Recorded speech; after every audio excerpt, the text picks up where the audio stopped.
Hello, my name is Podorovskaya Olga. I am glad to see those of you whom I met before who attended my workshops, and I'm also glad to meet new people.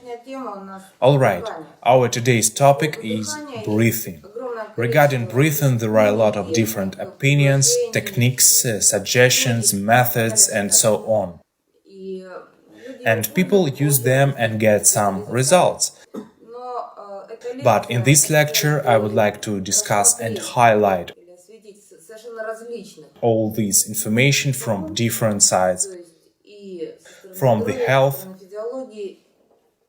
physiology, and esoteric points of view. I will explain how breathing affects not only our general health and life expectancy, but also what spiritual possibilities it can open to us. Because for me, breathing is a connecting link, a bridge between all the worlds. I would like to ask you something.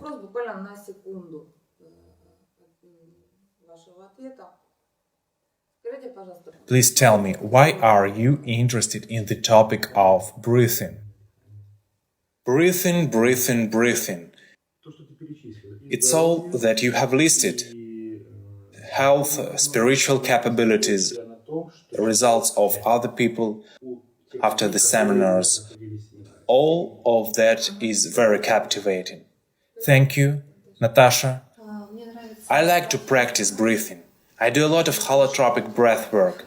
After our breatharian and enlightenment, where you told that I shouldn't do this breath work, I wanted to explore deeper possibilities of myself and my body. Thank you. Well, there were some very spontaneous experiences. They resonated with me. What were those experiences about? They were connected with breathing and different states of mind, with awareness. You mean breathing and the awareness changes, yes? That is true. When changing our breathing, we change not only our physiology, but greatly change our perception, and vice versa. Breathing is a very interesting topic. I practice healing, esotericism, and want to enhance my abilities. Thank you. Raisa, my effect of breathing practices, so I decided to continue. What effect? Blocks get removed, clamps go away, a lot can be listed here, therefore I decided to go forward.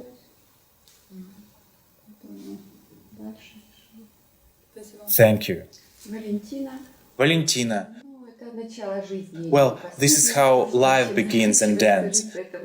There is something to it. In addition, I had an experience of some new unfamiliar feeling during breathing practices. I had an experience of all-embracing love. That's what I feel. Thank you. Alexander. Breathing, as mentioned earlier, personal experience. I had these spontaneous respiratory standstills. When breathing stops, also stops thinking. The mess in the brain. And indeed, the Creator, it seems, left these to us for a good reason. We can control only this. I mean, heart rate and the rest, temperature, we can't control them. Just breathing was left to us by the Creator for a reason. Thank you. My name is Larissa, I have breathing problems. Well, I made this diagnosis by myself, because for many years I can't deal with my cough. Now I want to figure this out. I had no any breathing practices at all. That's it. I think we will take care of it in the first place. Yes, I want to understand the reason and get rid of once and for all. Thank you. I have studied Vedic practices a little bit. I would like to expand my knowledge in this field. Thank you. Leonid, for some time I was practicing rebirthing. Now me and my wife, we are on a raw food diet, and we came to the conclusion that breathing should help us in moving forward. Thank you. Well, for me, the main thing that I have learned is that atmosphere is not suitable for normal breathing. I mean, its composition. How do you know that? Well, I just got the book. I have a disease. We have been on a raw food diet for 10 years. We lead a healthy way of life. But I have heart problems and started to have pains. To cure this disease, I do everything. I even practice headstanding. But I never did breathworks. And I said to my husband, let's learn about breathing. Then I came across Zinaida Baranova's books, and on some page there was written about shallow breathing and other kinds of breathing. That's it. And we started to watch your lectures online. We watched all of them, followed the new materials you uploaded. That's how I found Buteyko. We began to study his works too. We have been learning according to his materials for 3 months already. Well, for me personally, I just want to correct my irregular breathing, so it was like of a normal person. I do not expect anything more. Thank you. Tanya, I have not decided yet why I'm here. I have something inside that leads me, a piece of God, that's how I call it. Some inner feeling that tells me that I need to be somewhere I do not need to be. And it brought me here. I practice yoga, raw food diet. But recently something happened in my life that changed everything. A month ago. And I felt very calm. And I feel now that I do not practically breathe. My breathing became very calm. Thank you. Yelena, well, in terms of self-development, I want to move forward. And my health, of course. And then everything will come. Thank you. Ludmila, what can I say? Breathing is the basis of life. But we breathe with fear. But when we get rid of unnecessary things, we start breathing as a nature itself. Thank you. For 20 years since my birth, I had various diseases. At 20, I went through a surgery. And now I understand that I have a part of me that is disconnected. And I want to connect it. Thank you very much. You are welcome. However, the topic of breathing is not so well known. According to statistics, only 10% of people in the world are breathing normally. There is a question that naturally arises. What is a normal breathing? And it turns out that there are a lot of answers, and there is a big amount of opinions, hypotheses and arguments being put forward. How to bring your breathing back to normal and what is the norm? I will explain how techniques work. I mean, we will cover topics from deep rhythmic breathing to the chaotic and shallow breathing and practical stop. You can not only choose what you like better, but will understand when and what to apply. How to understand which method is more productive? What happens in the human body and mind when we alter the usual stereotype of breathing? What objective criteria indicate about the correct implementation of exercises? That is the main question, because breathing is indeed one of the most important functions of the body. Without food, untrained men can survive for 60 days, 1 week without water and sleep, and without breathing no more than 3 minutes. Then one doesn't wake up without resuscitation.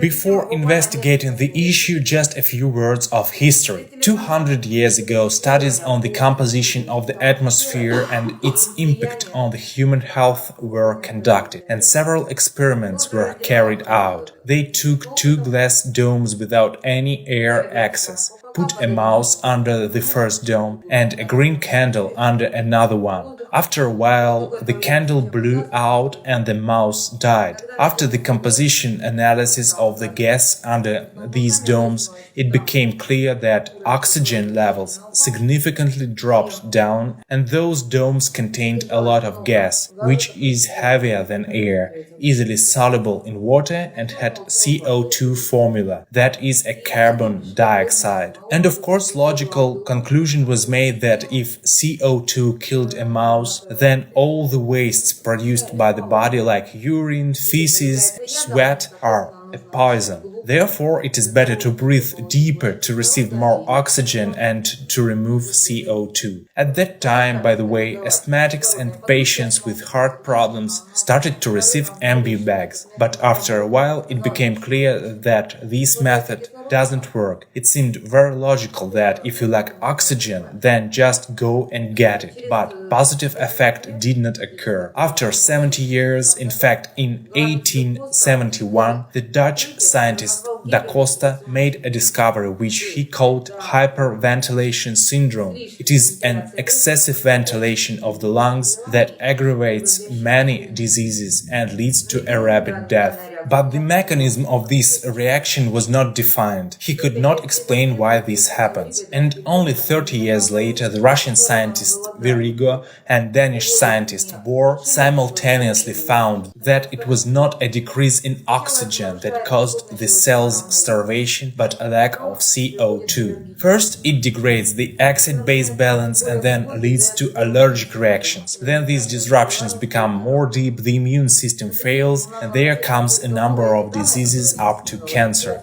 This effect was named as Buteyko-Bohr effect, and this information that I explain is studied in medical schools by freshmen. That is indeed the basis of physiology. Approximately at the same time, physiologists Breyer and Göring made a curious discovery. Humankind is the only biological species on Earth that is not endowed with a good instinctive breathing. All the animals breathe the same patterns, but humans breathe very differently.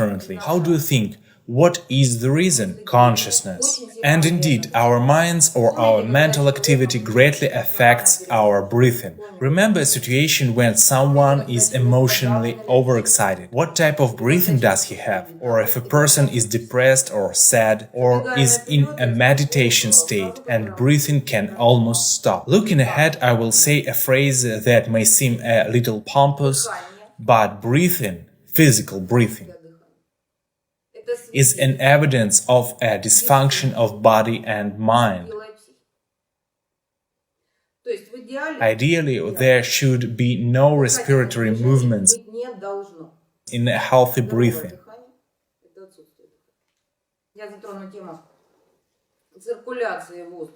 I will touch the topic of air circulation through the dead space. This is a medical term, I'll explain, but the deeper a person breathes, the more are the outer manifestations of breathing.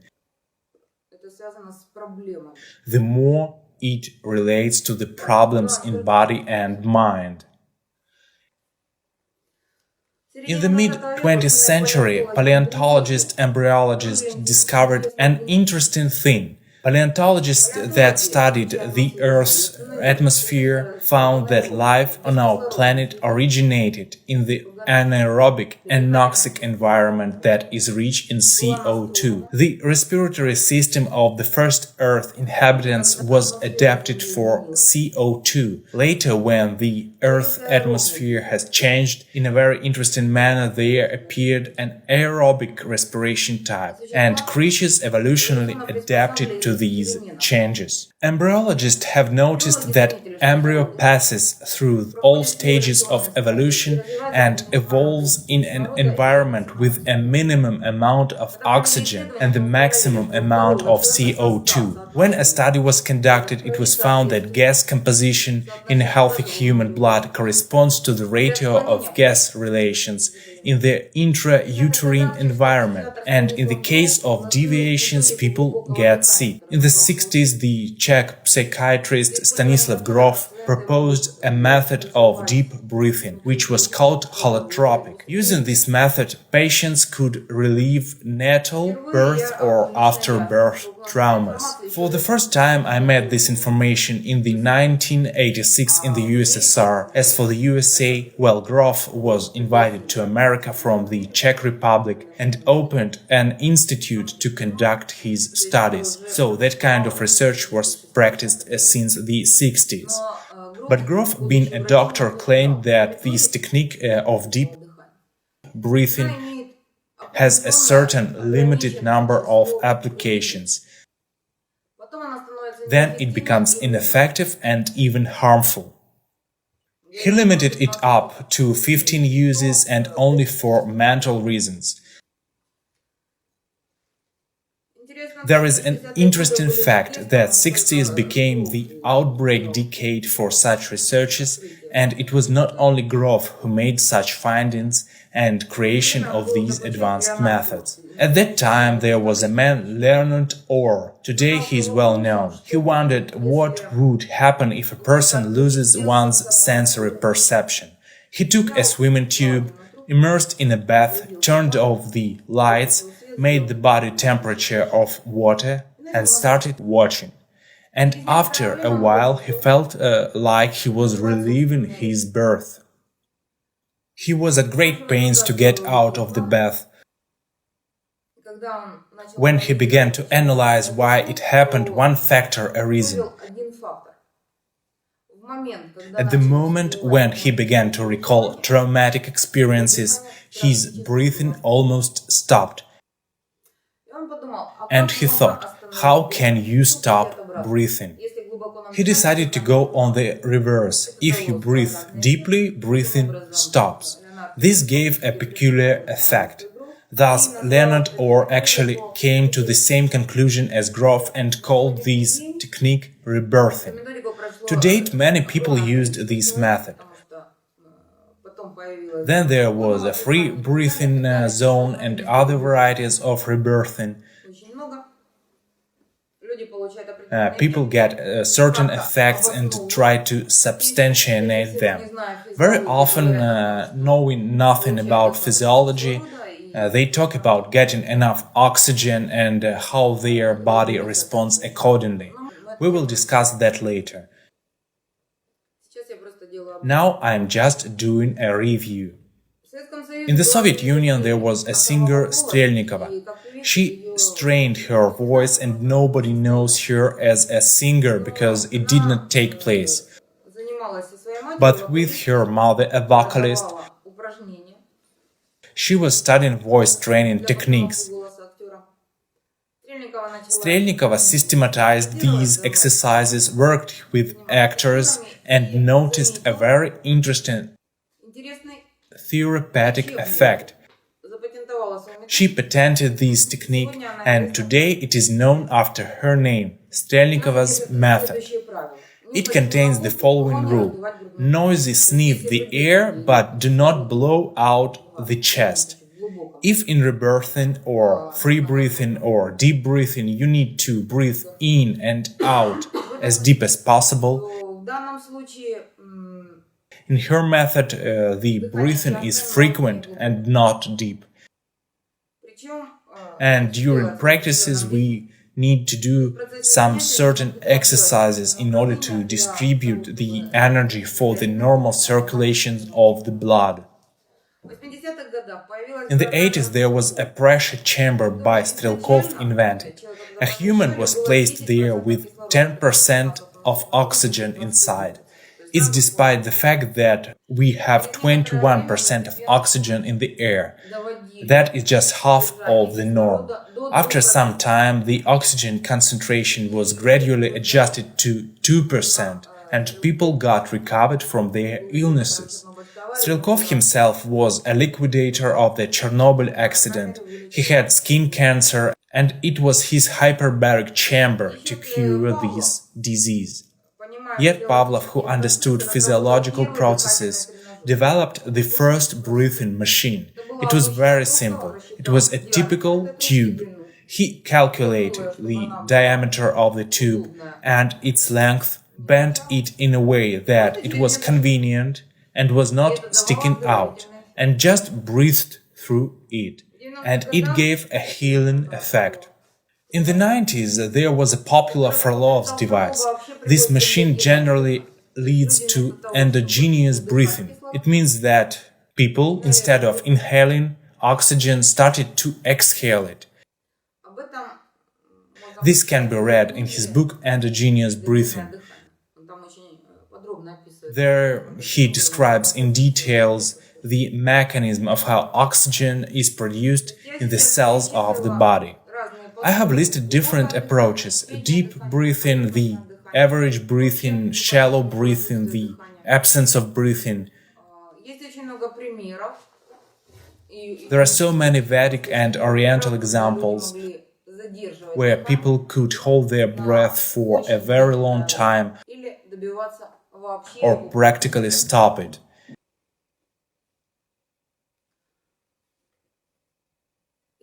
And who is right?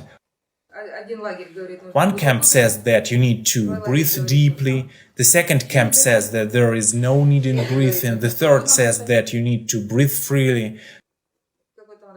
How to understand all this? In fact, it is not so complicated and vague as it might seem. Now I will focus on the Frollov's hypothesis, which, in my opinion, is very productive. The fact is that breathing means not only to get the oxygen. So understanding breathing only from this position would be very one-sided. Breathing means oxygen plus energy component.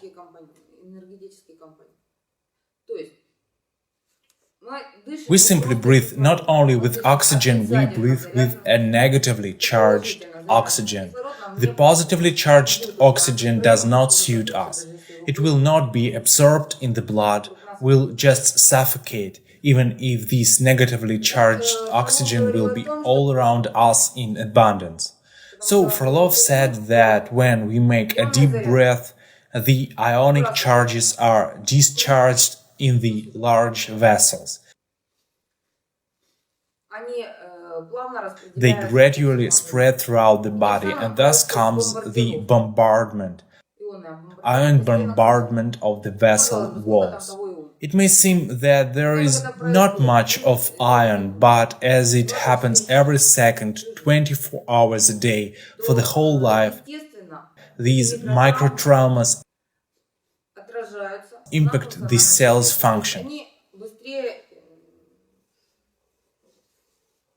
So cells have to divide and complete their functional cycle faster.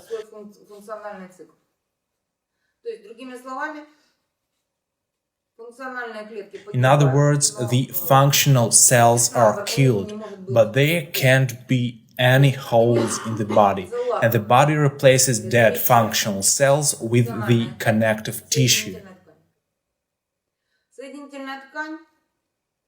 Besides the fact that the connective tissue does not carry any function, it is very rigid itself. It is a scar. It can be recognized without detailed examination because it is brittle and rigid. And mankind today does not die from AIDS or cancer, but of cardiovascular diseases. Why? Because the walls of the blood vessels become stiff and inflexible, and blood pressure leads to strokes and heart attacks. General information about breathing. For ease of consideration, let's divide the breathing process into 3 stages: external respiration, gases transportation in the blood, and cell respiration.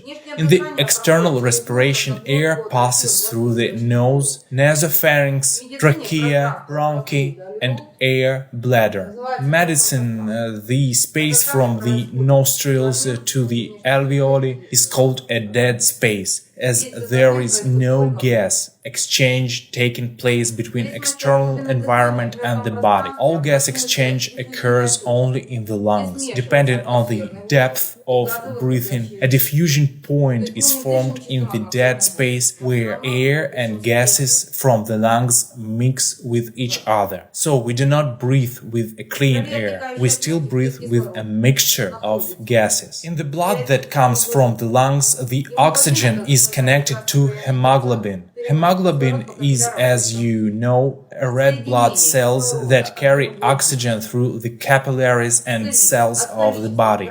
Oxygen detachment from hemoglobin depends on the amount of CO2 in the blood. With sufficient oxygen concentration, the CO2 is easily detached from the hemoglobin and the cells use it. Otherwise, even with a high oxygen concentration, its connection with hemoglobin is so rigid that this oxygen cannot be separated and do not reach the cells. As a result, the arterial blood is saturated by 96% for any type of breathing. So people think when they breathe deeper, they get more oxygen. That is not true. Arterial blood is always saturated at 96% regardless of how deep you inhale. The question is how much oxygen can a cell absorb? And with insufficient CO2 concentration,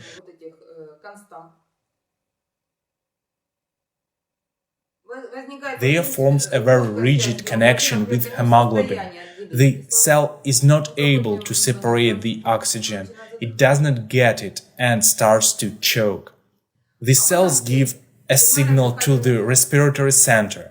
Respiratory center receives information about oxygen deficiency and gives a command to the diaphragm to deepen the breath. So there is a direct correlation. Deeper breathing leads to a greater suffocation. Under such conditions, the cells cannot function normally. Their excretory function disrupts. They generate toxins. The organism is experiencing a constant toxins accumulation and discomfort. Deep breathing causes constriction of the bronchi and blood vessels, leads to oxygen starvation of the cells of the brain, heart, kidneys, and other organs. Blood pressure and metabolism get disrupted. As a result, an overexertion occurs to a nervous system. The more cells are uncomfortable and suffocating, the less is our awareness on a psychic level. Each person has an individual degree of cleanness of the internal environment of the body, depending on the age, type of breathing, and emotional stability. So, why do spasms occur? Why today almost all people have the body that is one solid spasm. Unfortunately. And by the way, this workshop is so important not only because of the techniques we study, they are secondary. We will learn to remove these spasms. It is the core of our classes. So, why there is a spasm? Please look at this poster. It says protective mechanisms. Protective mechanisms of what and from what? Fully, this phrase is as follows: protection mechanisms of the body against the loss of CO2. So let's look at this simple example. If you need a big pressure, you open the tap wide. If you need a little pressure, you screw it in. The thing is that the blood circulation cycle takes 24 seconds. The blood that flows from the lungs in 24 seconds comes back. Blood circulation is very fast. However, cells suffocate. I will repeat this again to be really clear. Oxygen is attached to hemoglobin. The hemoglobin, red blood cells, has a positive charge because it is iron-based. That means that based on iron, hemoglobin, its core, has a positive charge. Oxygen has a negative charge, plus to minus. If there is a deficit of CO2, the connection is very strong and the cell cannot disconnect it. I have a friend working as a neurosurgeon. She conducts very complex operations and she says, prior to the surgery, we pour acid solutions into the blood. I say, why are you not pouring CO2? She says, operation lasts for 6 hours. CO2 is very unstable and evaporates quickly. And we need to have a certain pH all the time. So the acid, chemical acid, gives this result. It means that if the pH level is disrupted, the cell does not separate the oxygen and begins to choke. And then the body does a very simple thing by analogy with a crane. Narrows the lumen of the capillaries in order to slow the blood flow. So the blood begins to circulate not for 24 seconds but slower. But what is the next effect? If there is a shortage of CO2, the primary symptom is an allergy. Remember, babies, how it all begins, with diathesis,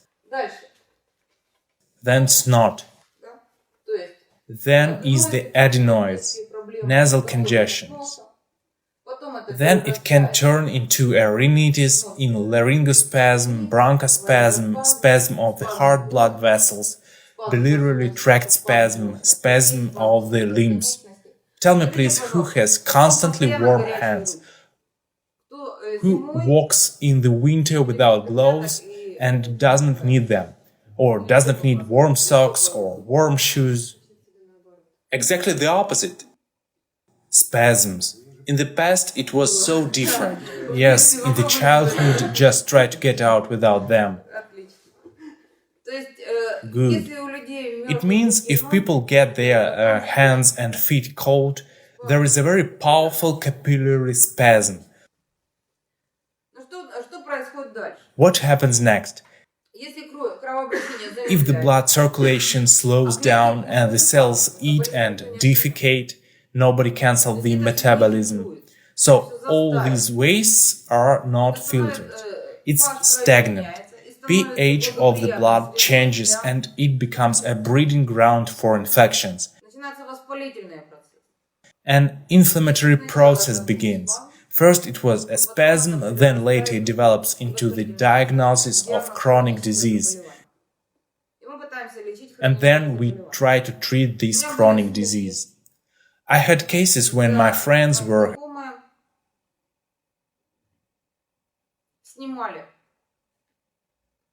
according to doctors' recommendations, treating bronchial spasms. I told them it would end with a heart attack, and that's exactly what happened, unfortunately. Then people began to think, why? I will explain, because spasm is just a protective mechanism.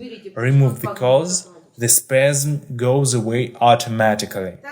So first we have disrupted acid-base balance, then we have spasms, and it ends with sclerosis of vessels, varicose veins, hemorrhoids, stagnation of bile, a violation of the digestive system.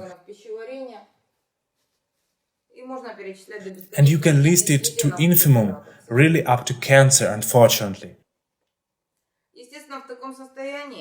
Of course, awareness is broken in this state. The nervous system is experiencing very heavy load. It should be cleaned. Nervous system is overexcited. Today, chronic fatigue syndrome is the primary diagnosis for many people. So, knowing the physiology, we shall understand how the various practices work. In fact, there are two irreconcilable camps of deep and shallow breathing. As a Lilliput. Yes, with deep rapid breathing from lack of CO2, cells of the body and brain experience an acute oxygen deficiency. In fact, during rebirthing, several million brain cells get killed. This is a real medical data.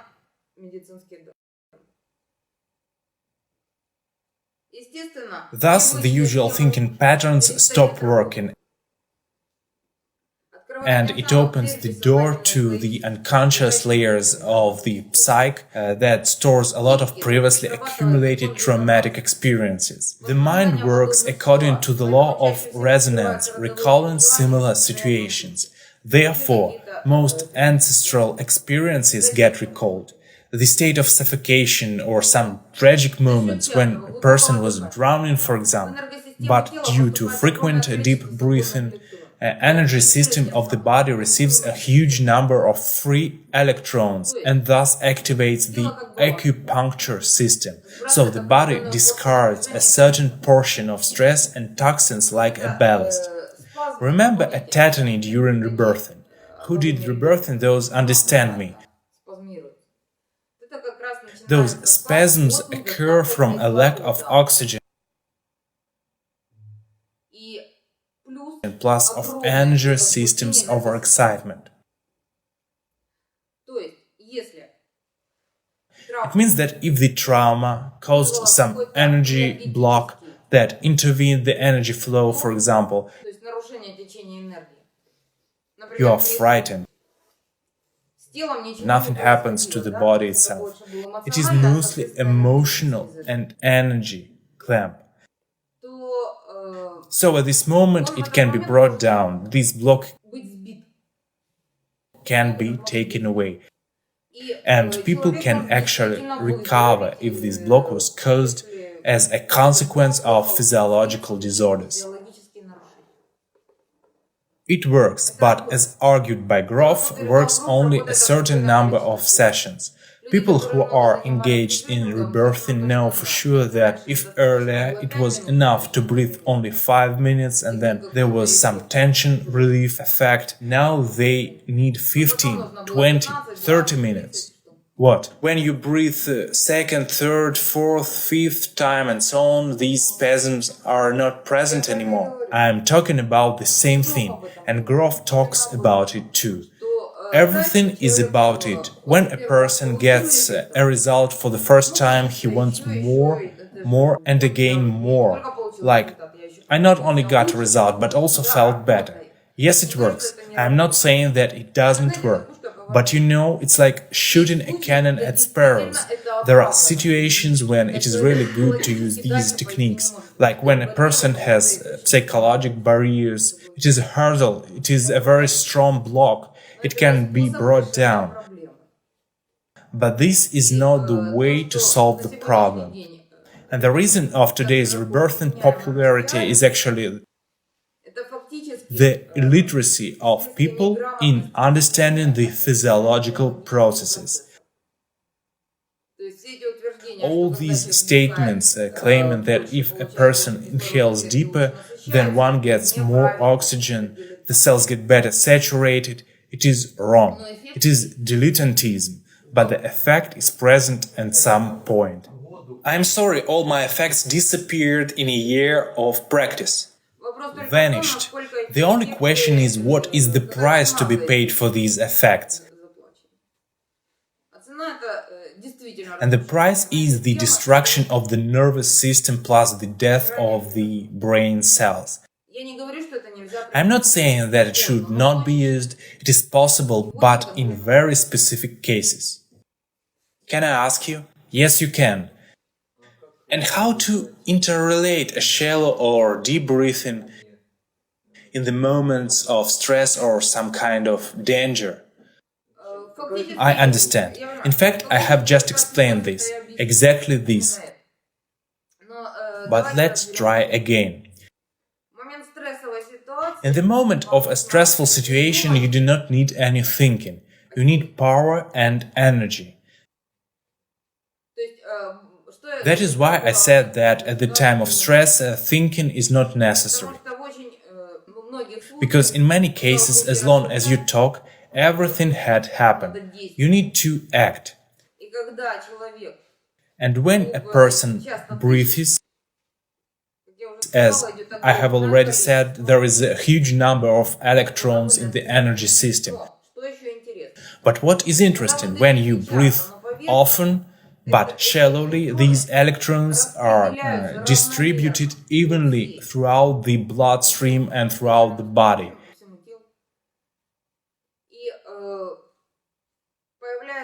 It increases flexibility, ease, and everything else. In order to act, for example, if you are attacked by a dog, then you jump aside or something similar.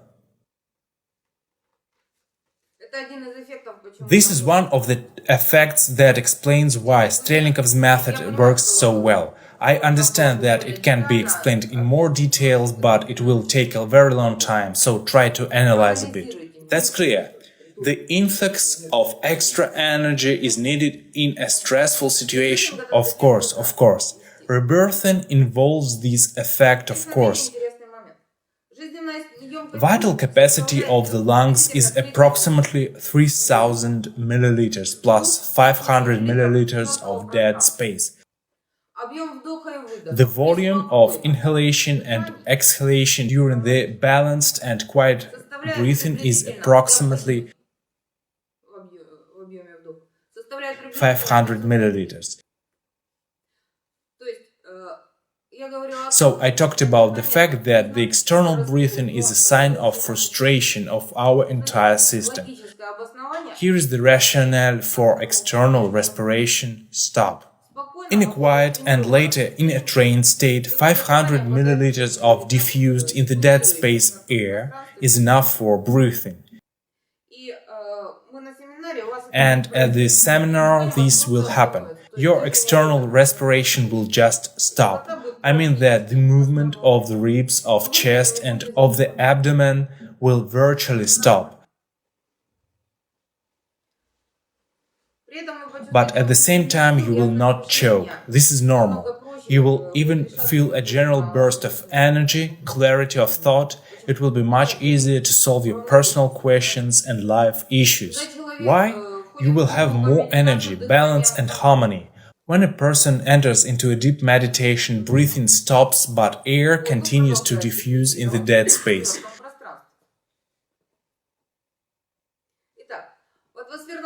Thus, the atmospheric air contains 21% of oxygen, 0.03% of CO2, 75% of nitrogen gas, and various admixtures.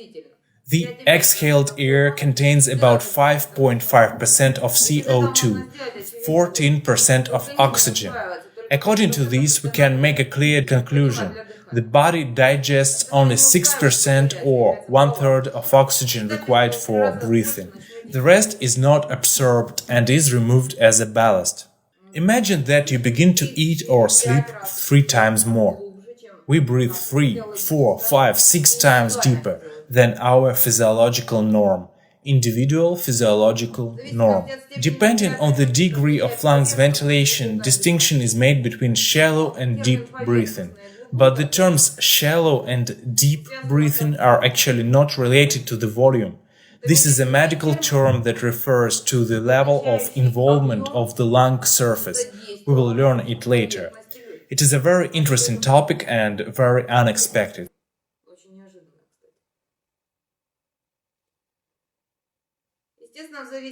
So, according to the type of breathing, the number of breaths per minute also changes. I should also notice the Buteyko practices. Konstantin Buteyko developed a very interesting theory, and he did not only develop this theory but substantiated it deeply. It was not only contrary to those long-held beliefs in the society about the effectiveness of deep breathing, but also proved its destructiveness. At the time, this theory created a big buzz, but still has not lost its positive practical effect. In the anatomical laboratory of the Academy of Sciences of the USSR, Buteyko, with the help of modern equipment, recorded a huge number of parameters and conducted a lot of experiments, like what happens if a person inhales more or less, squeeze teeth, relax hands, squeeze hands, raise head, lower eyes, be afraid or not afraid, enhance heart rhythms, slow heart rhythms, and so on and so forth. He developed not only poses but also studied the influence of breathing mechanism on the organism. His numerous studies have shown the following. First, the blood oxygen saturation does not depend on the extra inspiratory volume. Second, CO2 is a regulator of the respiratory processes in the cells of the bodies. Please do not write. This lecture will be in the access and you can listen to it as much as you need. When you write, you do not listen.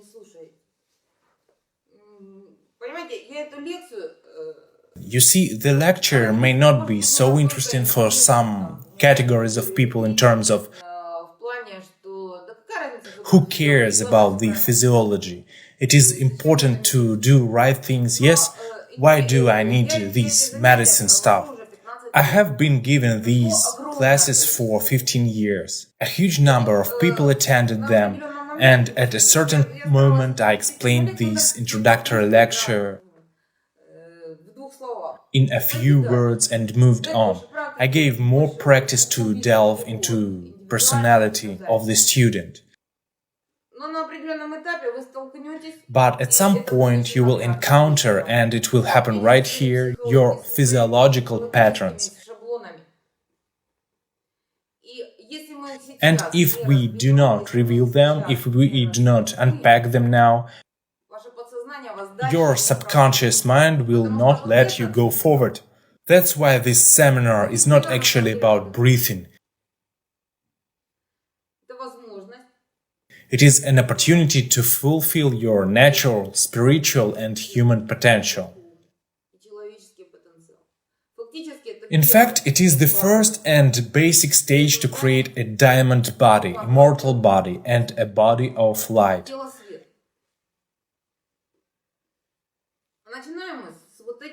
And we start with these lectures. Physiology and mitochondria and so on. Why? Because you are the light. We are the light. We are boundless. We are not caused by anything. We can manifest in any time, in any space. Who can do this? What hinders you? It's your patterns. And the more we crack these patterns, the more we realize and understand, the further we move.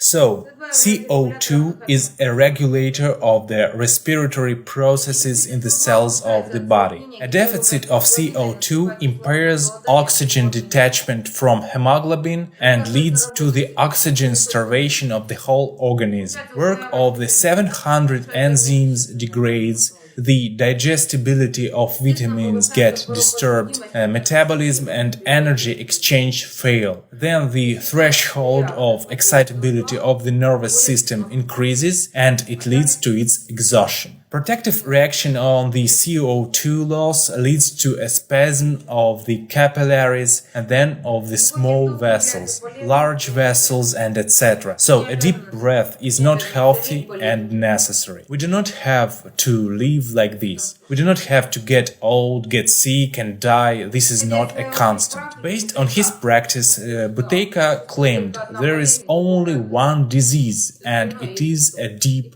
breathing. Everything else is its symptoms, and to a certain extent he is right. A healthy human blood normally contains 14% of oxygen, 6.5% of CO2. What kind of norm are we talking about? Please pay attention to the table. It is well seen, right? Condition of the body. 3 categories. Super endurance, norm, and disease. Shallow breathing. Respiratory form. Shallow, normal, deep. The degree of deviation from the norm. Up and down. The respiratory rate per minute. The percentage of CO2 in the alveolar blood. And we are speaking about the alveolar blood. And there is a certain data that can tell us everything about the general state of health, nervous system and psychics, about the spiritual development as one of the indicators.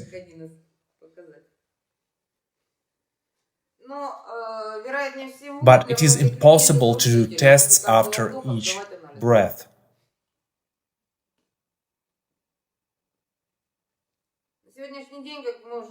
Today, as I have said several times, there are many practices. You begin to practice but have some personal physiological norms, personal physiological parameters. If you fall under these physiological parameters, it's wonderful. And if not, it leads to a very serious destruction of the body. But first, let's find out where are we now. We will examine our personal parameters and as I said, it is not possible to make a test after each breath. But on the basis of a certain data from this table, we can see what happens to our bodies and therefore know the dynamics of changes in the body. And we keep track of not only the trend of positivity or negativity of our actions, but also calculate how much change we need in our actions. What volume of ongoing efforts will be best for us.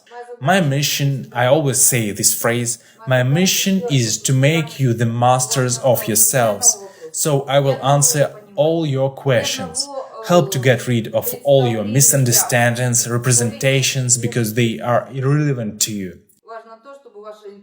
It is important that your intuition transforms not only in knowledge but also in objectivity, because today, unfortunately, breathing practices are based on the subjective perception. I feel better, I get in a good mood, I get clarity, I get this, I get that. But those effects can occur in quite different circumstances. From drugs, people also get a pleasant state, but that doesn't mean that it will not destroy them. Thus, the genius of this table is that whatever you do in life, breathing, meditation, nutrition, sports, you can always rely on this table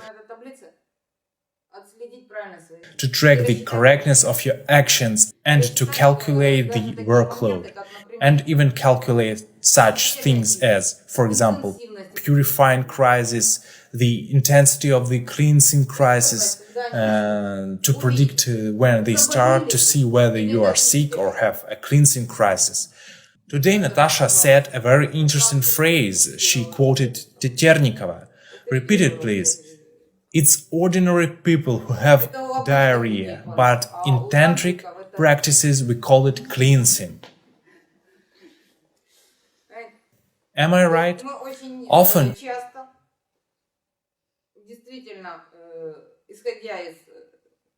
on the basis of our ideas, we attribute wrong value to some phenomena. We endow it with the things we wish to see.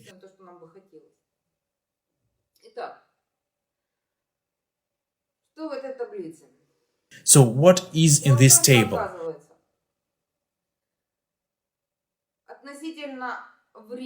Depending on a time, a person can hold a breath per second or per minute, we can tell about one's physiological processes very accurately and in full. During the break, you said that research is carried out on sports and its impact on the human health.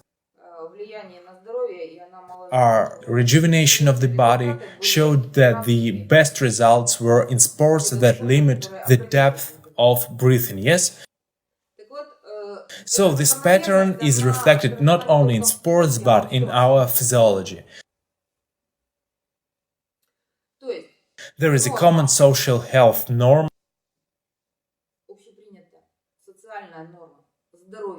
for humans that equals to a pause of 120 seconds after the natural exhalation. In my time, I was very interested in the Eastern culture in general and Tibetan schools in particular. They had a strict rule. The student comes to school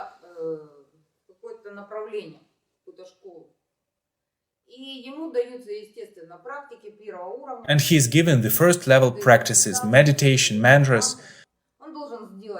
He has to make a certain amount of readings and so on, but in order to get forward and proceed to a deeper level of learning,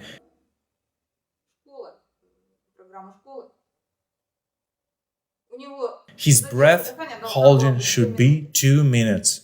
I couldn't understand these 2 minutes criterion. Why it was there, but when I met these data from the table, everything made sense. It's just these 120 seconds, depending on how your breath holding differs from the norm, the better it is possible to test all your processes. Now one very short and easy testing exercise. Please take stopwatches. I'll tell you about these 3 options: a control pause, a volitional pause, and maximum pause. What is the control pause? It is the time delay after the natural exhalation in breathing. The natural exhalation. Because when people are doing this, it is random expiration. You need to notice that your body exhaled. After the natural exhalation, before the first mild discomfort or feeling of lack of air. It means that after the natural exhalation for some period of time you do not feel any discomfort. You exhale, mark the time and wait. As soon as the first signal appears, it means that the control pause is over and you are in volitional pause regime. The volitional pause, it lasts from the end of the control pause to the moment of inhale. The sum of control and volitional pauses is called the maximum pause. When you will measure this, you will have 2 numbers. First one is the end of the control pause. The second one is the total time, maximum pause. Control pause is when you feel the first discomfort from the natural exhalation till the first discomfort. Start the timer, track and mark the time, then the second time before inhaling. You can write it down. How many seconds? 38. Maximum? No. Control? Control. And maximum? I haven't reached the maximum. Why haven't you? I'll try once more.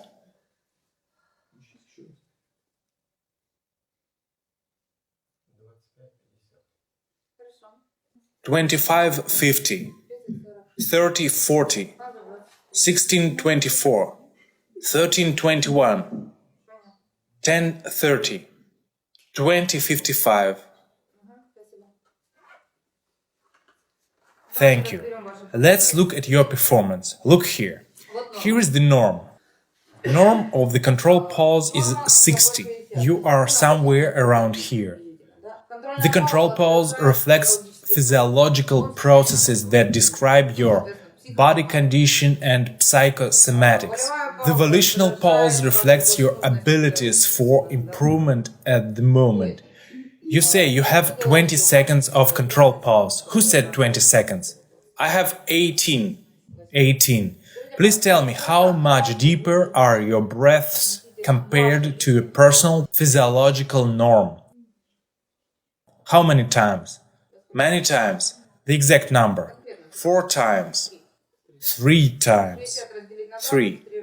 60 divided into 20 equals 3. 3 times. 60 divided into 13 equals how much? 4 times. There is an interesting point, but a sad one. The elder generation remembers that during the perestroika there was Amosov on the TV. Academician Amosov said that it is necessary to improve the health of the nation, that our elderly generation is in hypodynamia condition and lacks movement, so we should start jogging. He organized a truly mass movement for sports, for an evening jogging. And how it ended? People who ran to avoid a heart attack, unfortunately for them, evoke these heart attacks. All this led to the mass outbreak of the cardiovascular attacks. Why? Because people did not calculate their physiological norm. When, for example, the Olympic champion trains, he is equipped with sensors and he's told, come on, there are still reserves. Then they say, stop, now you are overtraining your muscles, stop. Here is how you say, tensed too much and now I cannot move at all. The problem is not only in the lactic acid being released, but it is a strain on the entire body and heart in the first place. I think it was just the wrong instructions been given. I will give very interesting stuff about the yogic practices, yogic breathing. These techniques were given to us by great masters. I am not against these techniques, but I'll tell you how they work and how they do not work, and what effects they produce. We will explore yoga. I am not intended to show that it is not effective. It is effective, but you will learn what mistakes most people make and why there are so many people interested in yoga, but so few of them actually practice it. So let's go back to the table. There is a fact that the CO2 percentage in the body is closely related to your control parameters and the maximum pause. The more you have CO2 in your blood, the less spasm you have. The better is your psyche of the nervous system and the healthier is your body, and your breath pause is longer. And here's the data. So these figures coincide very clearly. If your norm is 6.5% of CO2 in your blood for 60 seconds and you have 20 seconds, so you have at the moment 4.5% of CO2 in the body. If you have, for example, 10 seconds of control pause, then you have 3.5%. Unfortunately, this data is close to agony or dying condition when a person has only 3% of CO2 in the blood. Values below these are simply unrealistic. It is death. So we have a range from 3.5% to 6.5% actually, the range of a disease. Further, if we change the situation in the body, we will move into a super endurance zone. There is another part of the table which is explained nowhere. It is the area of special conditions. Scientists faced with it. When you go there, you start dealing with the paranormalities or changes of consciousness which are mentioned by yogis, realized masters, and the whole spiritual world. All of this is in the table, and when we know these figures, we can measure our condition, our performance, and understand where and how we go. So, if you start to exercise properly, these parameters start changing. If you do it improperly, that immediately becomes clear and obvious. But in order to move from level to level, we need to change the situation totally. So if you are now on 20 seconds of the control pause, this parameter includes not only your breathing and thinking, but the purity of the blood, body, and the level of toxins. A huge number of parameters. In fact, your entire life. It means that you, for 20, 30 years, was going to these values gradually, and therefore you need to make complex changes.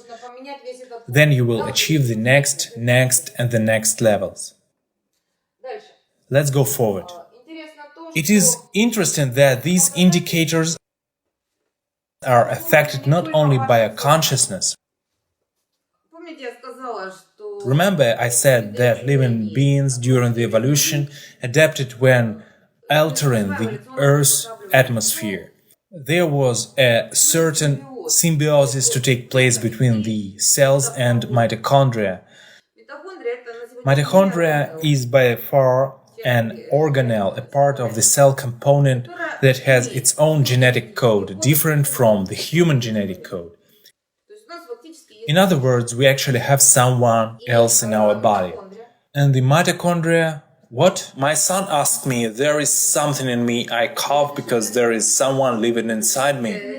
No, mitochondria are absolutely normal, it is our human, plant and animal physiology. In other words, mitochondria are everywhere. It's okay. They are symbiotic creatures. In cells. Yes, in cells, mitochondria is an organelle. In other words, it is a component of the cell. There are lots of them. Actually, this is biology grade 4. You can open the textbook and see it for yourself. Yes, mitochondria's genetic code is in a latent condition. It is turned off. In other words, it is in a total symbiosis with our body. And in fact, no oxygen is needed to our body. It is needed for mitochondria to breathe and give energy. It's interesting that Frolov, with the help of his endogenous breathing, explained breathing from the perspective of the mitochondria. He was able to awaken the mitochondria somehow, and it began to produce oxygen on its own. But the interesting thing is that at some point the mitochondria is excluded from the respiratory cycle. The 6 seconds control pause means a very serious signal. It indicates that a person has a hugest predisposition or already have an oncology.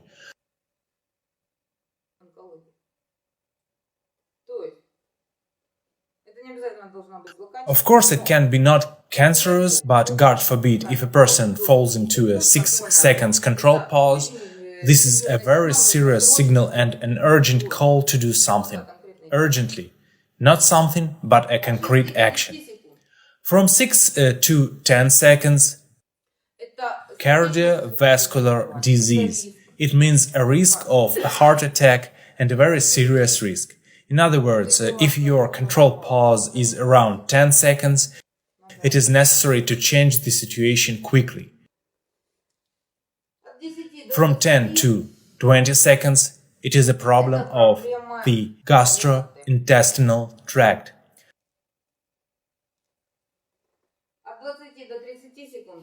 From 20 to 30 seconds, it indicates that the organism is intoxicated.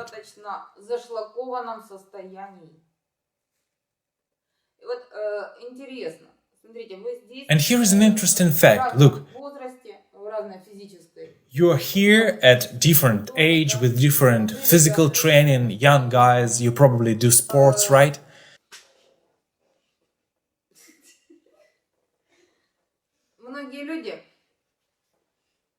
Many people really do the cleaning exercises, do yoga, practice meditation seriously.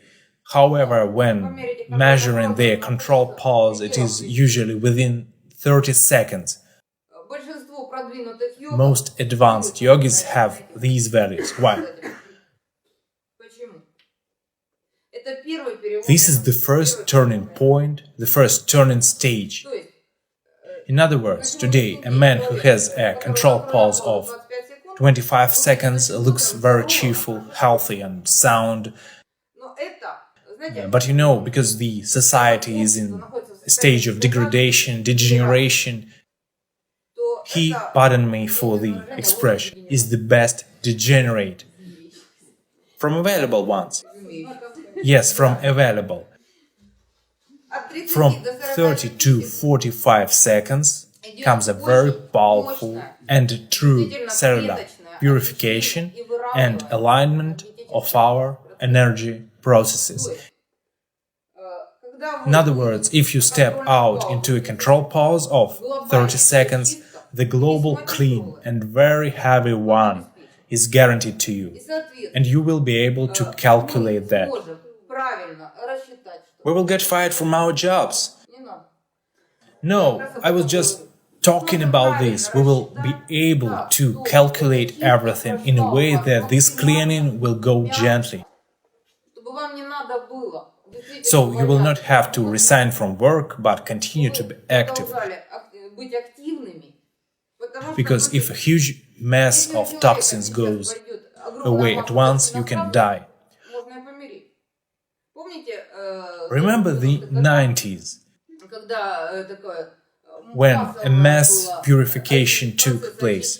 Everyone began to clean oneself, hospitals were filled, doctors were horrified, Semyonov, Malachov, the doctors were shocked because of such an influx.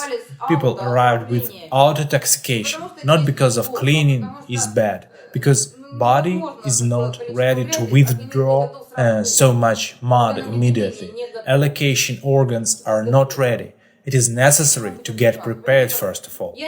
And we will do this. Please understand, I do not give Buteyko, yogic breathing, or even Semyonov's techniques here. It really doesn't matter. The main thing is to do everything in the most concise manner, to calculate your personal parameters and to stabilize them, to give you an understanding, and in any situation you will know what to do and what step to take. Well, in any case, I'll be in touch. In other words, it doesn't mean that we just hold a workshop and that's it. We still have a big work to do, joint work on the internet. You will keep a diary, you will describe your condition, it will be analyzed and so on. You will join our community. We have two communities about a raw food diet and breathing, and we work there. So up to 45 seconds is a level of a serious physiological cleaning. From 45 seconds to 60 seconds is a level of normalization of the nervous system. So we have the first milestone, the second milestone, and the 90 seconds is the third milestone. Here is the nervous tissue and neural connections actually get recovered. Then from 90 to 180 seconds comes the stage of energy accumulation. Energy fields start forming and so on. But as you can see in the table, the control pause ends at 180 seconds. And here is the respiratory rate per minute from 8:26 to 3 is shown. What is the reason? At the moment, people actually breathe all the time. Inhale, exhale, inhale, exhale. When you start to move from level to level, you acquire an automatic pause. It is physiological for the body to rest from breathing. If breathing is not broken, why are these states of frequent and rapid breathing are so common? First, in these states we receive more energy due to the lack of energy. And second, in order to clean the blood faster. When organism does not need critical cleaning procedures, the metabolism slows down. The processes are slowed down and restored. And the person achieves natural automatic pause. Inhale, exhale, and then the body is resting. When we achieve the next level, this rest period begins to grow in seconds, more and more.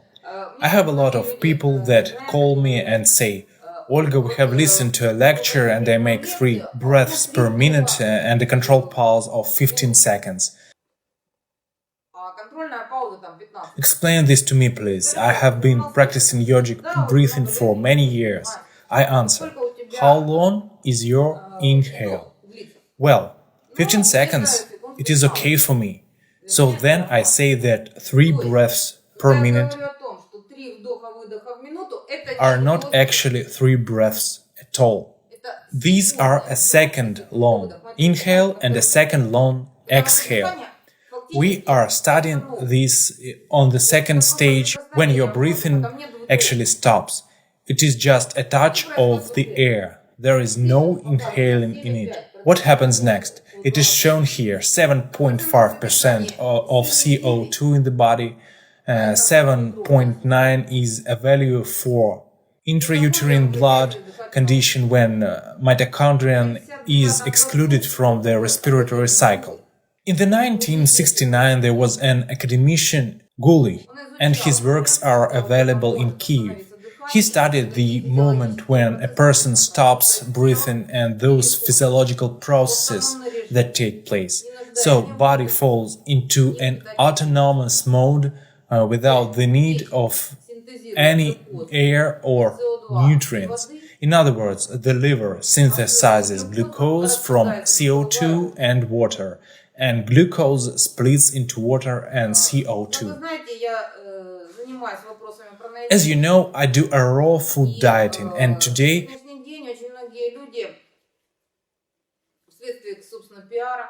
a lot of people, due to information abundance and various conversations on this subject, believe that raw foodism is a step towards immortality. Yes, it is a step.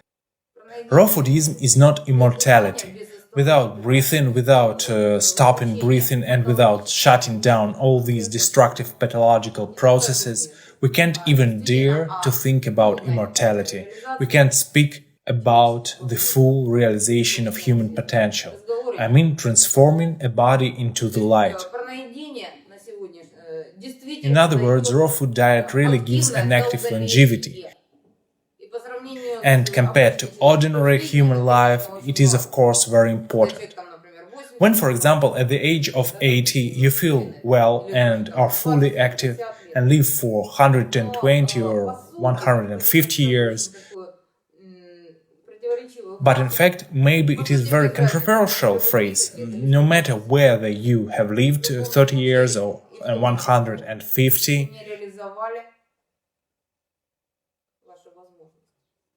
you do not fulfill your potential until you realize yourself as a light.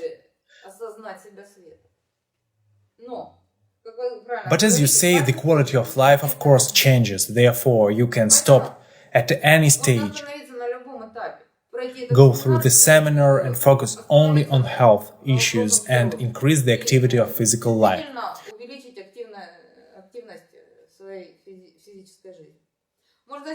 You can take the next step and balance the energy processes and really become happy. Look, this is interesting. For example, a person has a 20 seconds control pause. In other words, its physiological state is a state of breathlessness and discomfort at the cellular level.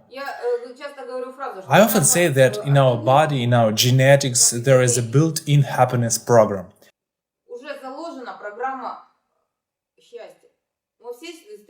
We all aspire to happiness, every living creature. But what happens in the real world? Suicide. Yes, to a certain extent. What happens in a real life? You always feel dissatisfaction. And a person thinks, yeah, I am not satisfied because... And then goes a list. I do not have an apartment, I have no car, I have no work, or my wife doesn't suit me, or I am not satisfied with my children, or anything else.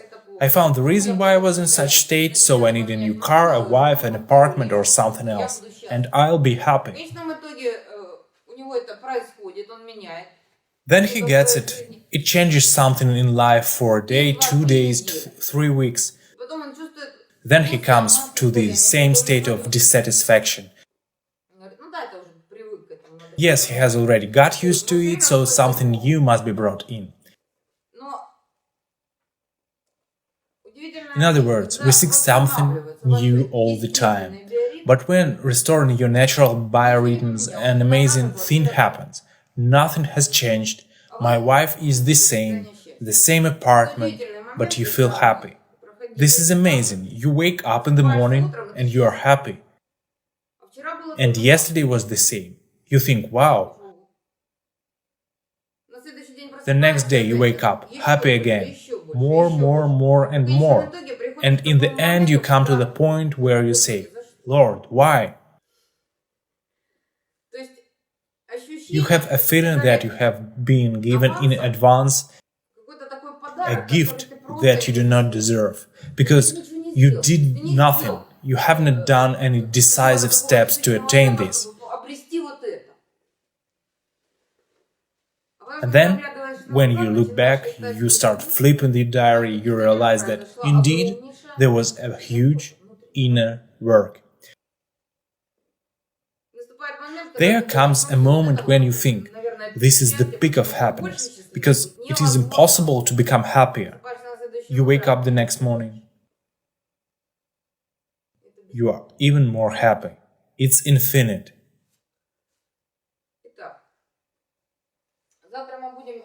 So tomorrow we will work on this. Are you leaving already, huh? I understand that you cannot attend the workshop, but we can go through this cycle with you on the internet. I give these classes. The first step we hold on the internet, and the second and the third stage they are about the transition to the full pranic breathing and respiratory arrest and the realization of the body of light. We learn that internally. So if you pass the first stage, then we can get together and go through the second and third stages. You are welcome. Goodbye. I think that we'll meet again. Why is this happening like this? Specify the question. This happens to everybody, the whole mankind. 90%. Yes, a very good question. The fact is that in a raw food diet, I explain this a lot.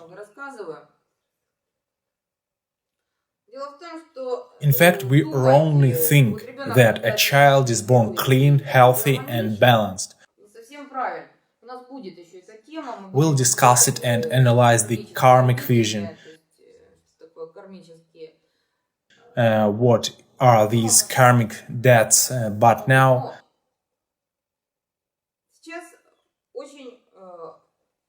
very active researches have been conducted on the genetics of wave. You know, probably heard. Yes, Goryaev. Goryaev and not only Goryaev. Kazanachev was doing it before Goryaev. Arakelian. Many people who spoke about it. Kazanachev is now 80 years old. He had an entire lab devoted to these researches. And there were these experiments when, for example, pregnant rabbit was irradiated by the information of a goat, and rabbit babies were born with signs of a goat. With horns. Not with horns, but rabbit goats. Yes, a kind of rabbit goats, and there is a lot of such moments.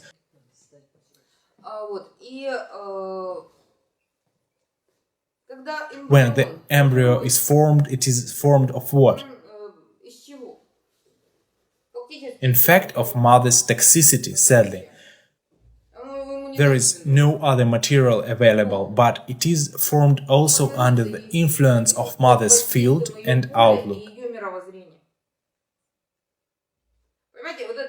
You see, it is the original sin.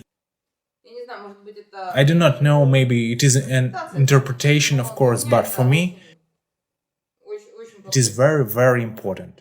We should already have been degraded, and we already degraded in some kind.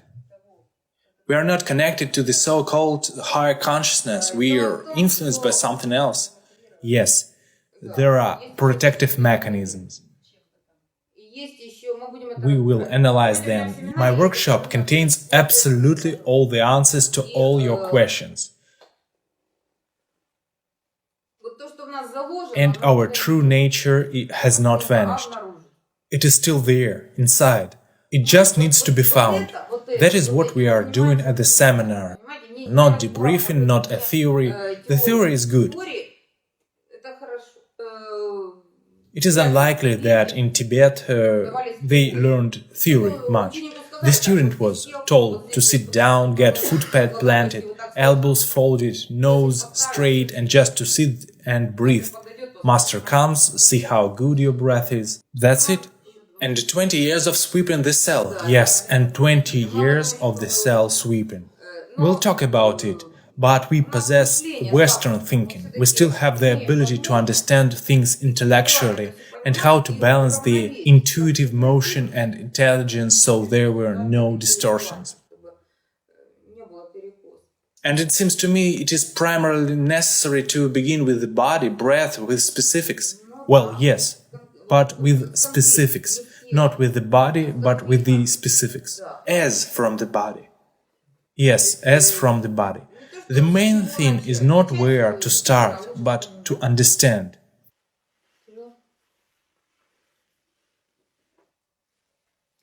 Well, thank you.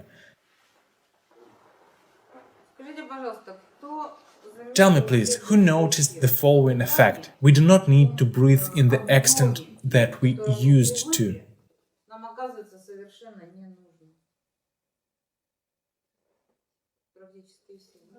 Almost all of you.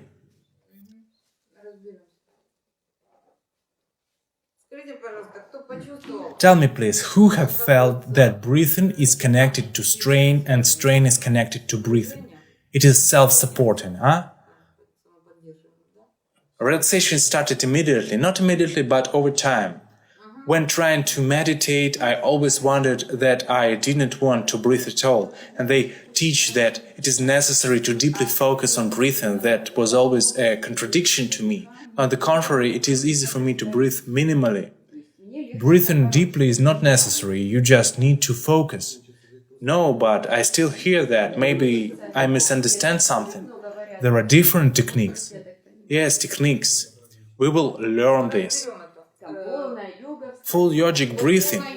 We will analyze the full yogic breathing because it is a very big stumbling block for many people who sincerely want to practice and to get results. And this topic, it is explained nowhere, so what I have to say will be very deep.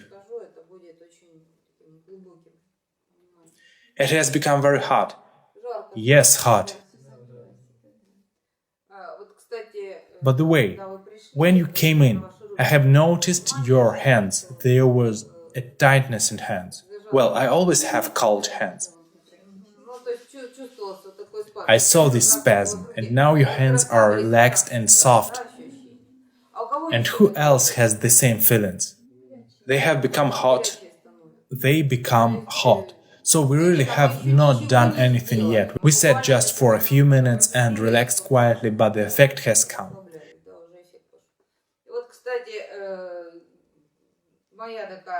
And by the way, this is my main theme, the two more practices. That is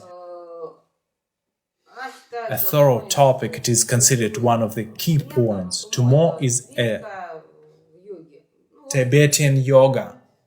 It is how not to freeze in the mountains, right? And in the valleys. Yes, it would be ridiculous to spend many years of practice and such serious efforts only to not to freeze. For God's sake, put a yak fur coat and stay warm. I do it not for this purpose, because breathing is a karmic cleansing of the body directly. It is burning energy blocks, changes outlook, physiology, energy flow, and other things. It is one of the effects of Tumo that one cannot freeze in winter. It is a spiritual practice. Is this connected with Igor Kalinauskas? Everything is connected with it. All of our physiology, our existence is connected with it. And Kalinauskas is connected with it too. I would like to say, The effect is not that you do not freeze, the effect is in a constant optimal temperature of the body, regardless of the external environment. Of course, self-regulation. Self-regulation, yes. Okay, tomorrow please bring something to write. Notebooks, pens, as I said, a napkin or a roll of toilet paper is needed. Because waste will start to go out very much, and I want to warn you, usually in classes I do certain types of massage. It hurts very much, but it gives the maximum effect. The fact is that the massage reduces the breathing internal work on a few months.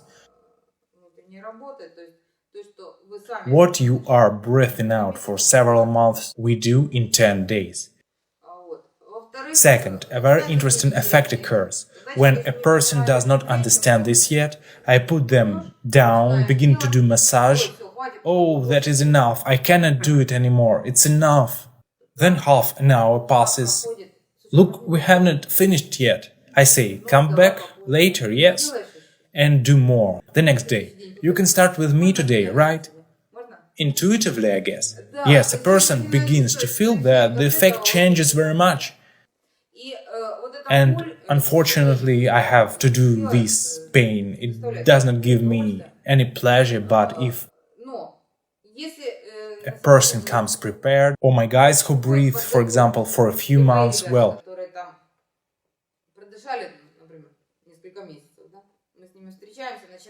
we meet with them, do the massage. I do not want to hurt them. This pain is just a spasm. I take away a spasm this way. In other words, this hand is in spasm. And why, for example, when a spasm occurs, like to bring catharsis, it is necessary to give the needle. To enhance the spasm to its climax, I have to force it. And naturally, I am not forcing any internal organs. I am working with abdominal muscles. When people start to practice, everything is wonderful, everything is good. They do things absolutely right. And the effect doesn't come in full. Why? They are clamped. You see, the man looks at yogi. Here is a technique, this is the asana. He sits in this asana, it is a physical exercise, and hopes that the clamped energy will flow somewhere. The energy and blood, they are interrelated. Where the blood flows, energy flows. Where energy flows, blood is also there. If there is a spasm, then where is the energy? Somewhere else. We will analyze this. I certainly do not insist on the fact that everyone needs to get a massage, but if you put your trust, it will be better. And I did not do massage the last time we met, no? Nobody got massage the last time. We just talked about this in the chat about streams. Regarding streams, good. So tomorrow you bring seeds, something to write, a stopwatch, napkins, handkerchiefs. What? Yes, napkins and handkerchiefs. Something like a mat so you can sit on it. Sportswear or... Oh sure, it is better to have a sportswear. Something light to help to get a better practice. A question, should we be afraid of something?